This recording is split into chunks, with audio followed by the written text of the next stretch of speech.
Hello mga KaLunchmates and my new viewers, welcome to my channel. My name is Hungry, and if you're here, you're probably curious about the travel updates here in the Philippines. Now, today is going to be a little bit different of a vlog, a video. We're not vlogging today, it's more of an informational video because like me and many of you, you may have loved ones in other countries that can't come here yet. But now, because the Philippines is opening up on February 10th to foreign nationals, to fully vaccinated foreign nationals to enter the country from visa-free countries, you may be curious at what are the requirements, etc, etc, etc, etc. I got most of my information from the IATF resolution and the Bureau of Immigration, so I tried to be as accurate as I can possibly be. Again, this is as of February 4th, 2022, and just like everyone knows, because of the pandemic, everything is constantly changing, and the Philippines is not shy to that. They love to change at any minute. So this is the information that is accurate as of today, February 4th, 2022. It may change the next day, and there might be a new update, and we will go through that. But for now, we will go off of the infographics that is provided by the IATF to the Bureau of Immigration. And you can also follow up and see these actual infographics on the Bureau of Immigration's official Facebook page. So, what is the big deal? So, on February 10, 2022, the Philippines will finally, after 2 years of this pandemic having closed borders, be open to foreign nationals. So that is amazing news for some of us, especially those that have loved ones over here and have been separated for all this time and had no way of coming here. You can now come here as long as you are part of that category. Now, what is that category? To go specifically, we will go over here. We will look at the infographics right here. According to IATF, foreign nationals coming to the Philippines for visa-free privileges can come if they are part of the Executive Order 408 that was done in 1960. Now, this has a big list of countries, and I will show you the slide right here somewhere. And you will see that it's a lot of countries, but not all countries are part of that. So you have to make sure first that you are one of those countries. If you are like me and you are from America, from the United States of America, you are part of that country, and it's again like a big list. So don't you worry, you guys. Hopefully the country that you're coming to the Philippines with is listed on this thing. And of course, if you are able to take advantage of the balikbayan privilege, you can also take advantage of that if you qualify as a former Filipino citizen with balikbayan privilege under the RA number 9174. All right, and this includes the spouse and the children / dependents who are not balikbayans. However, the caveat to that is you must travel together. They cannot be in the Philippines already. You must be traveling together to come here. Now, again, hopefully, if you're not one of these two categories, that the Philippines will create protocols for the other categories as we go on, and we will see through this infographic. So let's just start with the infographics first. The first infographic, this is IATF resolution number 160-B. Foreign nationals shall be deemed fully vaccinated only if he or she is fully compliant with the following prerequisites. This means that you receive your second dose in a 2-dose series or a single dose in the single-dose series. After 14 days from that dose, then you are eligible to fly from the country of origin or the port of embarkation. Now, the vaccine, they don't just take any vaccine, so it has to be a specific list of vaccine that is created by the EUA list or Compassionate Special Permit issued by the Philippine FDA. So, there's FDA all over the place, there's the US FDA, etc, etc, but it must be authorized by the Philippine FDA. Your vaccine can be one of the following: emergency use listing of the World Health Organization, or be permitted under the Philippine FDA. Now, what happens if you fail to comply to these prerequisites? If you fail to comply with these prerequisites, you will be denied admission, and you will be subject to the exclusion proceedings. The exclusion proceedings, that means people that are not allowed to be here. Basically, whatever ruling or executive order or memorandum the IATF currently has out there for people excluded from those categories, those proceedings will be followed. This could be anywhere from deportation, denial at the airport, denial at boarding, it could be returning after you actually flown over here and the immigration has seen you. So these proceedings can vary depending on what happens to you, basically. So hopefully you have all these qualifications to fly over here before you even try to fly. Once admitted to the country, you are no longer required to facility-based quarantine. So this is great news because, like me, I had to facility-based quarantine when I flew in here in December. Luckily, you guys do not have to quarantine in a facility anymore. Unlike me, I had to quarantine for 5 to 6 days, I forget, but it's basically a week. And that's money you get to save and keep in your pocket and use here in the Philippines more for your enjoyment, for your family, for your loved ones. But you are supposed to self-monitor for 7 days, and if any symptoms arise, you must let your LGU know. What does LGU mean? The local government unit. So that is your barangay officials or whoever, the town hall, whatever you might have in your area. Now, what about foreign children with Filipinos? Now, this one is dependent on age. If you're a foreign child traveling with Filipino nationals, if you are below the age of 12 and you are not vaccinated, you have to follow the testing and entry requirement quarantine protocols of your Filipino parent traveling with you. Now, if you are 12 to 17 years old, you are supposed to follow based on your vaccination status. So if your child is under 12 years old, you have to follow the quarantine requirements and protocols and testing and entry requirements of the Filipino national parent that is traveling with them. Now, if your child is between the ages of 12 to 17, then they have to follow the quarantine protocols based off of their vaccination status. Now, these are the 3 requirements for foreign nationals entering the Philippines visa-free.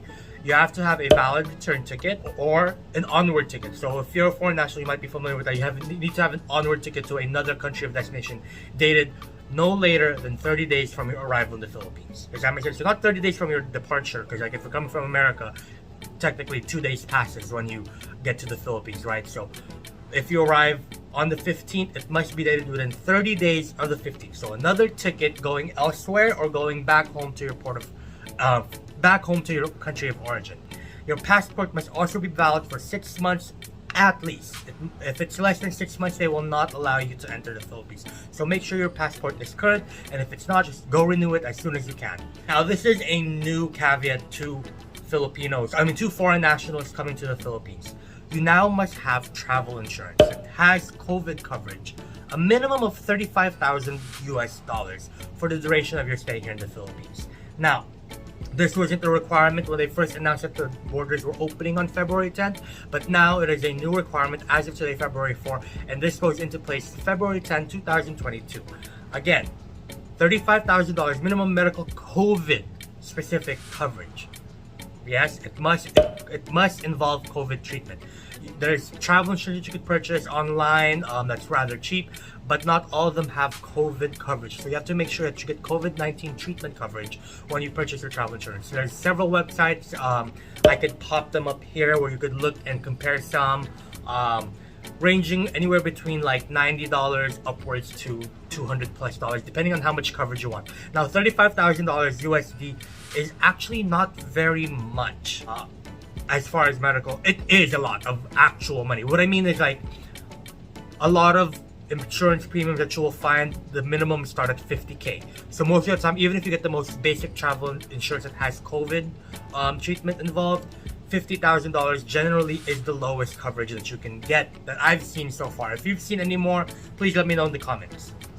Now, the One Health Pass. I'll make a whole nother video how to do that, but you are still required to do the One Health Pass. That has not changed. This is the way Philippines tracks everybody, make sure that everyone's good. You upload your information on there, where you're going to be staying. This is just a way for the Philippines to track any people entering the country. There are people that are testing positive when they take the RT-PCR test, although they have already recovered from COVID maybe weeks ago, a few weeks ago, but they're still testing positive.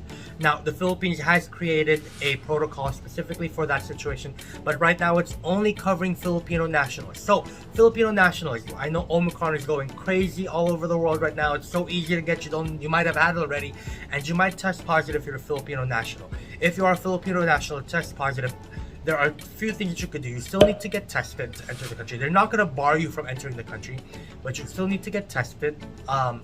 You need to present this test, and you also need to get certification from your doctor that you have recovered from COVID. And of course, there's other requirements. If you're fully vaccinated, COVID positive, but recovered, there is no facility-based quarantine, so that's good news for you. But if you are not vaccinated or fully vaccinated, or your vaccination status cannot be confirmed or determined, you still have to take facility quarantine. So they will not reject you as long as you're a Filipino national. Now, what about if you're a Filipino national who is unvaccinated, partially vaccinated, or a national that has vaccination status. However, it cannot be validated because of XYZ agreement issues with countries, or your certificate is not valid for some reason for acceptance here in the Philippines. There are protocols for you to follow still. You still have to get through negative RT-PCR test within 48 hours, and you still have to quarantine until you take your PCR test again on the 5th day. After this, you have a 14-day home quarantine.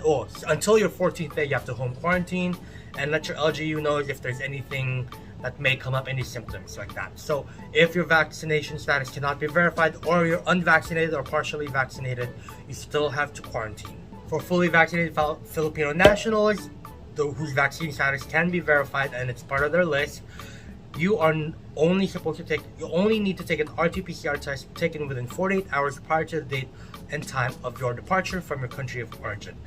And when you get here, there's no quarantine required for you. You just have to observe yourself. You just need to self-monitor for 7 days for any symptoms, and if any symptoms show up, just like foreigners, you have to let your LGUs know. Now, what if you're a foreign national with another type of visa? So you're not coming in here with the visa-free privilege. You're coming in here because you already have a existing visa other than a 9A visa. There are requirements for you as well.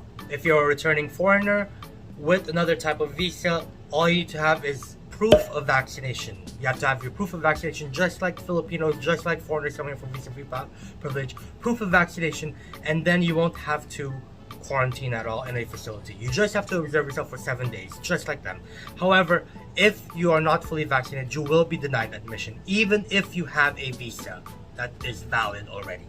Now, if you fail to comply with those conditions, you will be required to undergo facility-based quarantine until the release of a negative RT-PCR test taken on your 5th day.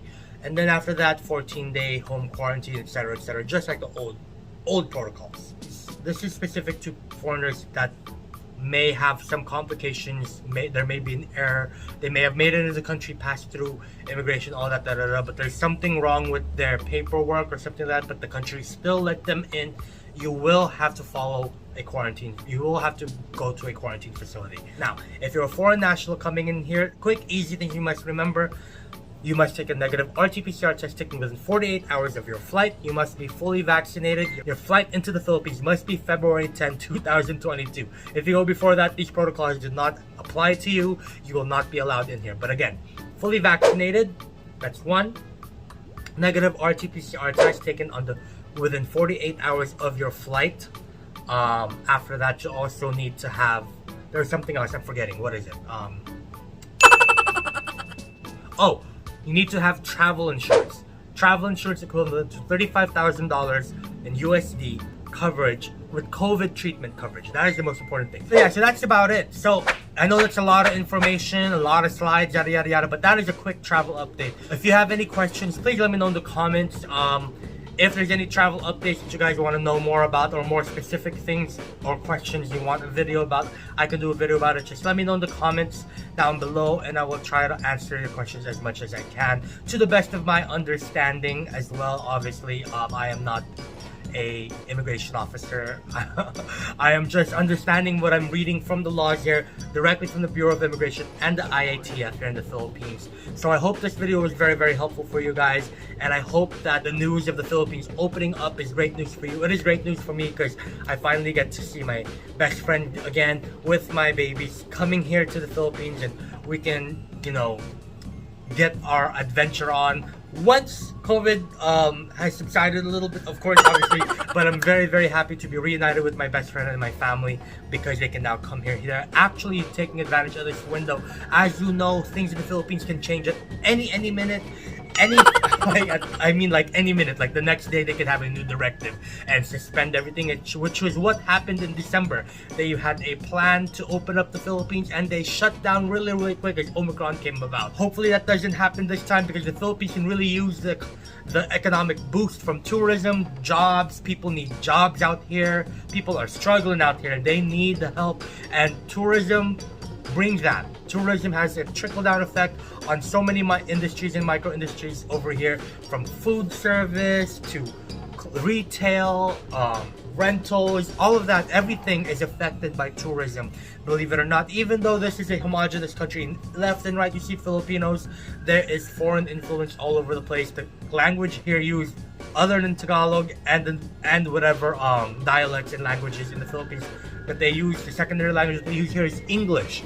Things are labeled here in English as well, and a lot of their laws are done in English as well, and their directives are explained in English. So foreign money is very much so needed here, at least in the tourism sector. Actually, like a whole lot of opportunity for us Filipinos over here to move up in our economy as tourism becomes a bit more loose again. And so I hope that this does not shut down again, and I hope that everyone is able to come here like they used to be able to. But most of all, I hope COVID just stops. COVID just needs to go. We need to adjust to COVID, and I think that's what the Philippines is trying to do, is trying to adjust to COVID and trying to find more dynamic ways of dealing with the different variants that are coming about and how to live with that. And that's kind of what we gotta do. So hopefully this video will inspire some of you guys to take the leap and take that window to fly out here and, you know, just give the Philippines a try. The Philippines will welcome you, and Filipino people are amazing people. I've had an amazing experience with them so far. So yes, I hope this video was very informative for you guys. If you want more videos like this and travel updates, I will let you know. Again, sorry if it's been a bit all over a mess. This is my first time doing these kind of videos where it's just like talking straight talk, more about like information. I will make a separate video about the One Health passes. I think it's a bit confusing for some foreigners because it's a little bit dated. So I will make a video walking you through that step by step, and I'll upload that in the next day or so. That is also required for foreigners. It is not just for Filipinos. Foreign nationals are required to do the One Health pass as well. Anyways, thank you again, you guys. My name is Hungry. Don't forget to subscribe to my channel. I do travel vlogs, I think. No, I'm not. I'm just kidding. I am a vlogger here in the Philippines, a new vlogger, and I am a dual citizen Filipino-American, and I am just here in the Philippines trying to try things out, try the Philippine life out. So hopefully you can subscribe and see my adventures here in the Philippines and, you know, experience the Philippines with me and be a lunchmate, be one of my Mga KaLunchmates. And yes, my name is Hungry. Don't forget to stay hungry for life, love, happiness, food, and of course adventure. And I will see you guys in the next video. Bye bye.